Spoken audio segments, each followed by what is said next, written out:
जय गुरु जी। संगत जी गुरु जी की डिवाइन कॉल सत्संग प्लेटफॉर्म में आप सभी गुरु परिवार का हार्दिक स्वागत है। शुक्राना गुरु जी महाराज का कि उन्होंने मुझे ये सेवा दी कि मैं आप सभी गुरु परिवार के समीप आके गुरु जी के कल्याण महिमा अनुभव का वर्णन कर पा रही हूँ। अनंतम शुक्राना मेरे गुरु जी महाराज का। संगत जी, आज का जो सत्संग मैं आपके साथ शेयर कर रही हूँ वो लावण्य आंटी का सत्संग है। बहुत ही प्यारा, बहुत ही ब्लेसिंगफुल सत्संग है। मेरी विनती है आप सभी गुरु परिवार से कि सत्संग को अंत तक सुने, ध्यान से सुने, पूरा सुने।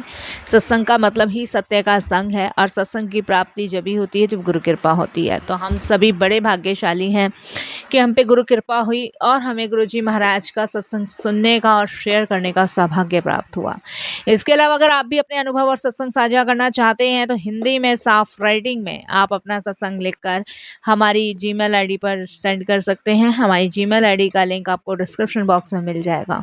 सत्संग आपको पसंद आए तो आप इसे लाइक कीजिए, चैनल को सब्सक्राइब कीजिए, वीडियो को शेयर ज़रूर कर दीजिएगा और बेल आइकन दबाना बिल्कुल भी नहीं भूलिएगा। जब भी कोई लेटेस्ट सत्संग आएगा उसका नोटिफिकेशन आपके पास आएगा। तो चलिए संगत जी, चलते हैं गुरु जी महाराज के सत्संग की ओर। सत्संग शुरू करने से पहले करते हैं गुरु जी का मंत्र जाप। ओम नमः शिवाय। शिव जी सदा सहाय। ओम नमः शिवाय। गुरु जी सदा सहाय। जय गुरु जी। संगत जी गुरु जी के चरणों में कोटि कोटि नमन और आप सभी प्यारी संगत जी को मेरी तरफ से जय गुरु जी। आज गुरु जी महाराज की असीम कृपा से मैं यानी लावण्या आप सभी के समक्ष गुरु जी की महिमा का एक सत्य सत्संग सुना रही हूँ जो आपके भीतर विश्वास को और अड़िल कर देगा। संगत जी, गुरु जी अक्सर कहते थे कि इस दर पर कोई अपनी मर्जी से नहीं आता, उसे स्वयं महाकाल चुनकर बुलाते हैं। आज आप इस सत्संग को सुन रहे हैं तो यह मान लीजिए कि गुरुजी आज आपके घर में बैठकर आपकी झोली भरने वाले हैं, जिसके लिए गुरुजी का बहुत बहुत शुक्राना, कोटि कोटि दान शुक्राना, अनंतम शुक्राना। संगत जी, गुरुजी की असीम कृपा हम सब पर है और आज इस सत्संग के माध्यम से आपको पता चलेगा कि अनंत कृपा गुरुजी की क्या होती है। संगत जी, आज से कुछ साल पहले हमारा परिवार एक बहुत ही अजीब दौर से गुजर रहा था। घर में कोई बीमार नहीं था, सब स्वस्थ थे, परंतु फिर भी घर में एक अजीब सा तनाव और अशांति का माहौल रहता था। मेरे हस्बैंड के व्यापार में लगातार नुकसान हो रहा था, कर्ज का बोझ दिन प्रतिदिन बढ़ता जा रहा था और सबसे बड़ी चिंता यह थी कि मेरे बच्चे का करियर पूरी तरह उधर में लटका हुआ था।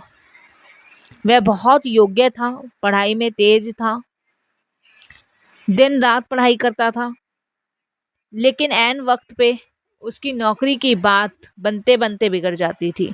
दिन रात पढ़ाई करने के बावजूद भी संगत जी उसका करियर अटका हुआ था और ये लगा लीजिए सारे काम बनते बनते बिगड़ रहे थे। ऐसा लगता था जैसे किसी ने हमारे घर की खुशियों को बांध दिया हो। मैं दिन रात रोती और ईश्वर से पूछती कि प्रभु, हमारा दोष क्या है, हमें सही मार्ग पे चलाओ। और हम सही मार्ग पे चलते हैं फिर भी हमारे साथ ऐसा क्यों हो रहा है। दिन रात घर में पूजा पाठ का माहौल, दिन रात सारे संगत जी भजन कीर्तन में लगे रहते हैं और अचानक से ये हमारे साथ क्या हो रहा था समझ नहीं आ रहा था। तभी एक दिन हमारे एक परिचित महिला ने हमें गुरुजी के बड़े मंदिर के बारे में बताया। उन्होंने कहा, लावण्या, तुम सब कुछ छोड़कर एक बार उस दर पर जाओ जहाँ बिना मांगे सब कुछ मिल जाता है। संगत जी, मेरा पूरा परिवार एक शाम गुरुजी के बड़े मंदिर पहुंचे। संगत जी, जैसे ही हमने मंदिर के परिसर में प्रवेश किया, वहाँ का वातावरण इतना अलौकिक था कि हमारे मन की सारी चिंताएं, व्याकुलता क्षण भर में गायब हो गई। जब हम गुरुजी के पावन स्वरूप के दर्शन करने के लिए लाइन में खड़े थे, तब अचानक मुझे गुलाबों की बहुत तेज फ्रेग्रेंस आई, बहुत तेज। वहाँ आसपास कोई फूल तो नहीं था गुलाब का, परंतु वह सुगंध इतनी तेज थी कि सीधे अंतरात्मा को छू गई और मैं समझ गई कि साक्षात शिव रूपी गुरुजी ने हमें उपस्थिति दी है और हमें स्वीकार कर लिया है। उस दिन बिना कुछ बोले गुरुजी ने हमारे अशांत मन को पूरी तरह शांति की सौगात दे दी। हमें बड़ा रिलैक्स फील हुआ, बहुत शांति लगी। अब मैं आपको वो सत्संग सुना रही हूँ जिसने मेरे पूरे परिवार की दिशा बदल दी। व्यापार के कर्ज के कारण एक दिन ऐसी स्थिति आ गई कि हमारी समाज में प्रतिष्ठा दांव पर लग गई थी। हमें एक बहुत बड़ी रकम अगले दिन सुबह किसी को चुकानी थी और वो आदमी रुक नहीं रहा था। बार बार उसका यही कहना था कि कल मुझे पैसे हर हालत में चाहिए। मैं, मेरे हस्बैंड बहुत दुखी थे। हमारे पास कोई रास्ता नहीं था, कुछ समझ नहीं आ रहा था और इतनी बड़ी रकम हमें कोई देने वाला भी नहीं था। कर्जा तो पहले से ही इतना हुआ पड़ा था। सम्मान जाने का डर था। मेरा पूरा परिवार रात भर नहीं सोया, मैं भी नहीं सोई। यही सोचती रही कि भगवान कहीं से कोई रास्ता निकालो, गुरुजी कहीं से कोई मार्ग दो, क्योंकि अगर नहीं दिया तो गड़बड़ हो जाएगी। सुबह सारी इज्जत मिट्टी में मिल जाएगी।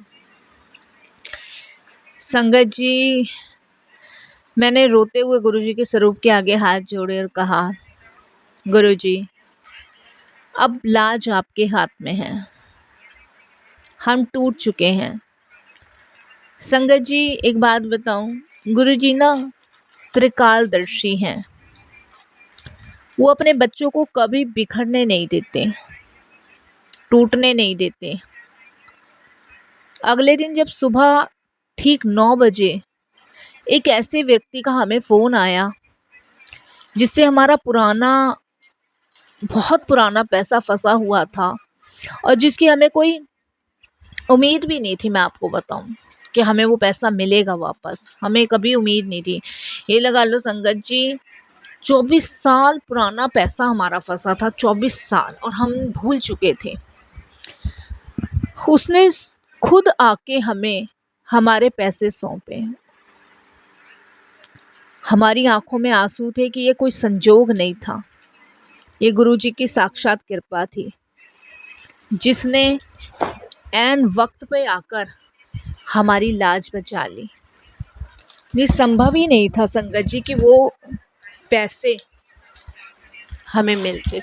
हमारे पास कोई रास्ता नहीं था, कोई भी रास्ता नहीं, लेकिन गुरुजी ने ऐसा चमत्कार दिया कि हमारी लाज बच गई।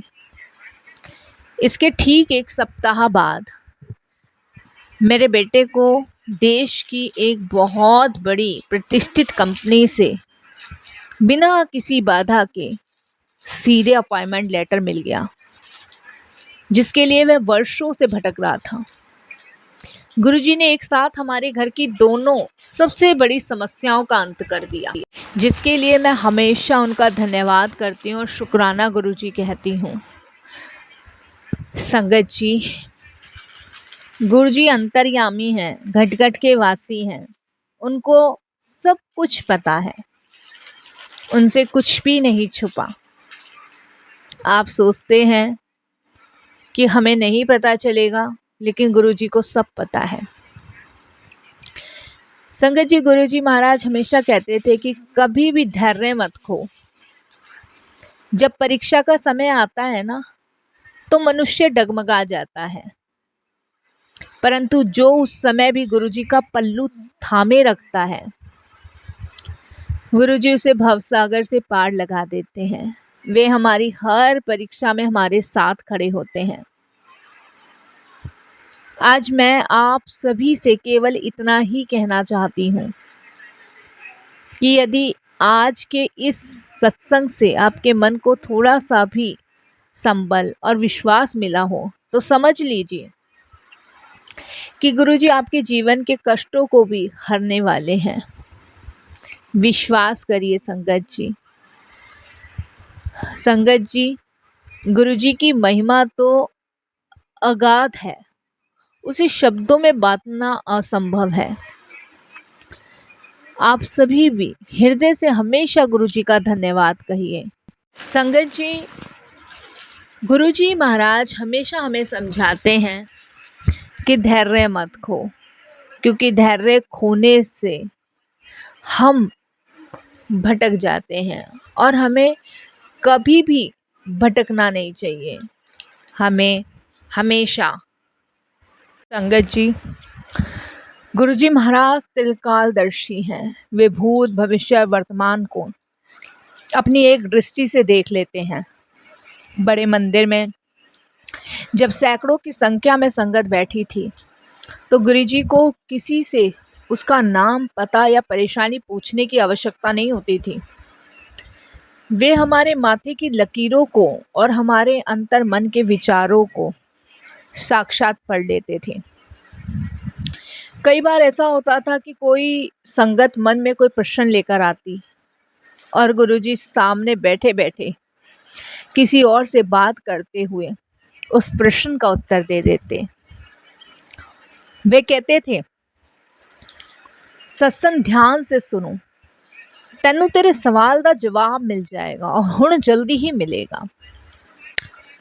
उनकी दिव्य दृष्टि में वह चुंबकीय आकर्षण था जो एक बार उनकी आंखों में देख लेता, वह अपने आप उनके चरणों में समर्पित कर देता अपने आप को। संगत जी, एक बात कही जाती है कि पूर्ण गुरु कभी भी अपने भक्तों को अकेला नहीं छोड़ते। गुरुजी ने सन 2007 में भले ही अपना भौतिक शरीर छोड़ दिया हो, परंतु वे आज भी सूक्ष्म रूप से अपनी संगत के अंग संग रहते हैं। आज भी जब कोई संगत संकट में होती है और सच्चे दिल से उन्हें पुकारती है तो गुरुजी किसी न किसी रूप में उनकी सहायता के लिए आते हैं। चाहे वो तितली बनकर आए, चाहे वो मोर बनकर आए, पर अपने होने की उपस्थिति का एहसास ज़रूर कराते हैं। उनकी समाधि के बाद भी बड़े मंदिर में आने वाली संगत के कष्ट उसी प्रकार कट रहे हैं जैसे उनके साक्षात रहने पे कटते थे। एक सच्ची और साक्षात महाकाल की पहचान है। संगत जी, गुरुजी ने कभी भी अपनी संगत पे बड़े बड़े नियम, व्रत या कर्म कांड नहीं थोपे। वे ढोंग और पाखंड के सख्त खिलाफ थे। उनका एक ही सीधा संदेश था, सबका भला करो, निंदा चुगली से दूर रहो और पूर्ण समर्पण करो। वे कहते थे कि जब तुम अपनी चिंताएं मुझे सौंप देते हो तो मैं तुम्हारे जीवन की कश्ती का खेवैया बन जाता हूँ, लेकिन यदि तुम अपना दिमाग लगाओगे तो अपने कर्मों के जाल में खुद उलझ जाओगे। गुरुजी के दरबार का नियम बहुत सरल है। अहंकार को बाहर छोड़कर जाओ, श्रद्धा लेकर आओ और झोलियां भर कर जाओ। गुरुजी हमेशा कहते थे कि अहंकार पे कभी भी घमंड मत करो। काम, क्रोध, लोभ, मोह और अहंकार को जूतों के साथ बाहर उठा कर आओ। जब तुम जूतों के साथ उन्हें बाहर छोड़ के आओगे तभी गुरु की कृपा पा पाओगे। संगत जी, जिन्होंने गुरुजी को साक्षात देखा है या जो उनके स्वरूप का ध्यान करते हैं, वे जानते हैं कि गुरुजी का गद्दी पे बैठने का अंदाज ही राजाओं के राजा, साक्षात महाराजा धीराज जैसा था। वे जब सिंहासन पर बैठते थे तो उनका एक पैर दूसरे पैर पे होता था।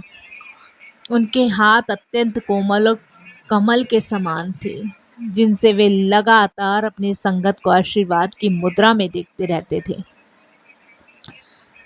उनके सामने हमेशा पीतल या तांबे के बर्तनों में रखा जल आता था, जिसे वे अपनी दृष्टि मांस से अमृत बना देते थे।